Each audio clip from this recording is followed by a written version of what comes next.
देखो, Indian politics में पिछले कुछ सालों में जो चीज़ सबसे ज़्यादा ट्रेंड पर रही है वो है एक तो नेताओं के भाषण और दूसरे उन पर बने रील्स और मीम्स।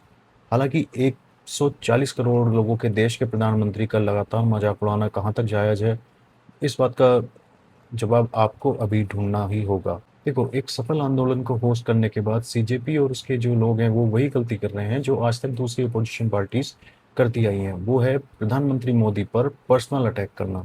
आपने देखा होगा सीजेपी प्रोटेस्ट जब से खत्म हुआ है उसके बाद से ही प्रधानमंत्री मोदी जेनजी से कनेक्ट करने के लिए लगातार सोशल मीडिया प्लेटफॉर्म्स का यूज़ कर रहे हैं, चाहे वो इंस्टाग्राम हो, चाहे ट्विटर हो या फिर फेसबुक हो।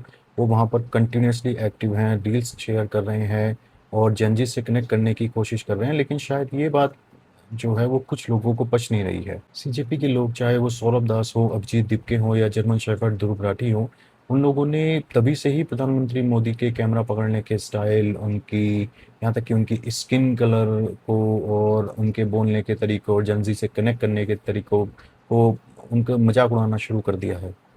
प्रधानमंत्री मोदी पर ये पर्सनल अटैक हो सकता है कि एक सोची समझी रणनीति का हिस्सा हो या फिर सीजेपी के थ्रू एक मजाक ही हो। लेकिन सीजेपी को ये ध्यान रखना चाहिए कि वो भी चीफ जस्टिस ऑफ इंडिया के एक मजाक से ही पैदा हुई है पार्टी है, कोई प्रीवियसली एस्टेब्लिश पार्टी नहीं है। और पीएम मोदी पर ये पर्सनल अटैक पता नहीं कब उनके लिए रिवर्स इम्पैक्ट कर जाएगा। देखो, प्रोटेस्ट के थ्रू पॉलिटिक्स में आना इस देश में एक ट्रेंड सा बन गया है और उस ट्रेंड की शुरुआत की थी इन तिलचट्टों के बाद अरविंद केजरीवाल ने।